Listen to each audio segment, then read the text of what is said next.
So this week's video is about types of interpretation. There's literalism, or it's also called textualism, modernism, and originalism.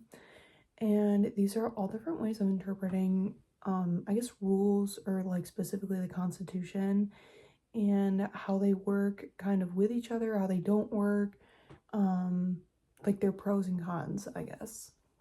So the first type of interpretation is literalism or textualism.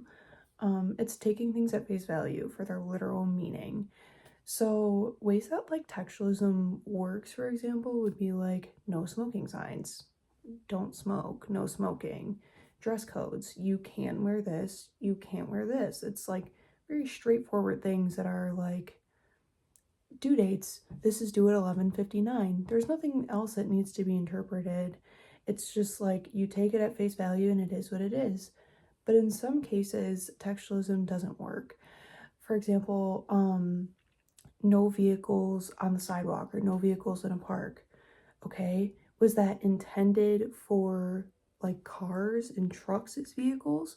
Or did that also include bikes, skateboards, wheelchairs that people might need? It leaves this like very like bluntness and then like confusion of like, okay, well, what counts as a vehicle? Or that example that we used in class of like keep an eye on the kid. It doesn't mean literally like keep your eye on the kid or only watch the kid that you're supervising. It means, make sure they're safe, make sure they're okay. There's certain things or certain situations where textualism just doesn't work as well as some of the other things, and that's why it should be mixed in with modernism and originalism, so you get more of a reasonable like situation and it's not something absurd. So the next type of interpretation is modernism, and that's pretty much the idea of society and our standards evolve with time. The laws are going to need to evolve because of how society does and our norms. And one of the examples that I think is like really great is the one that we talked about in class, is the library example of you have a 200-year-old library, and in order to use it, you're going to need to modernize things. For example, you're going to need high-speed Wi-Fi, you're going to need computers, you're going to need phones. And then you can think of it in a sense of modern building regulations. You're going to need smoke alarms, you're going to need I don't know, heat, you're going to need water, bathrooms, certain things that maybe like they didn't have in the 1800s. Smoke alarms weren't a thing, heat ventilation systems weren't a thing. It's something that like as we progress as a society, the rest of the rules and regulations also have to progress. So one way that modernism doesn't work is like I guess a free speech example.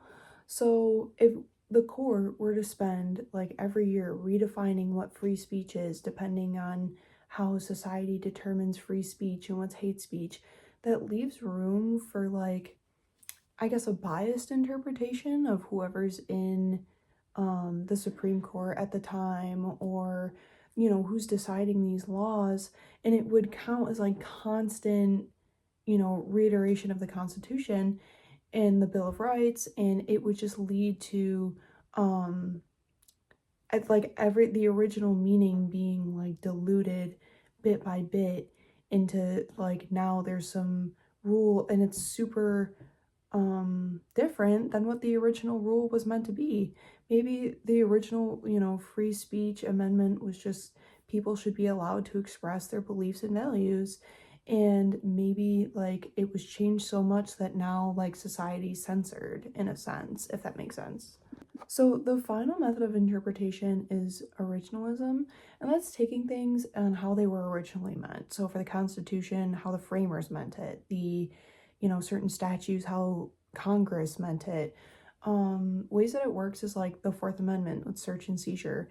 For example, like the people who created the Fourth Amendment didn't want the government to just come into your home and trespass into your home and invade your privacy.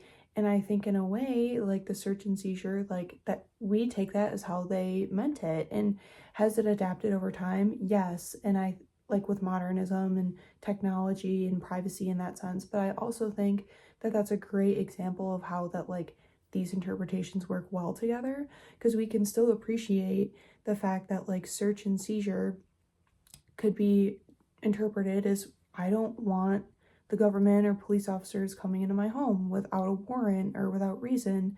But in the same sense, it's like I also don't want them, you know, monitoring everything on my device, or like it's now been also incorporated into like modern examples. Um and exact that's some ways that like originalism like it fails in that sense because it doesn't account for society's progression.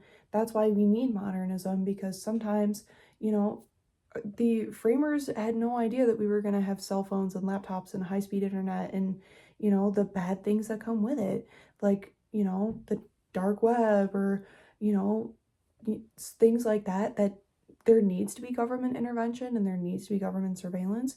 So at the same time, like, it's not just, you know, them coming into our home, it's also them looking at our, you know, laptops with reason, or, you know, technology.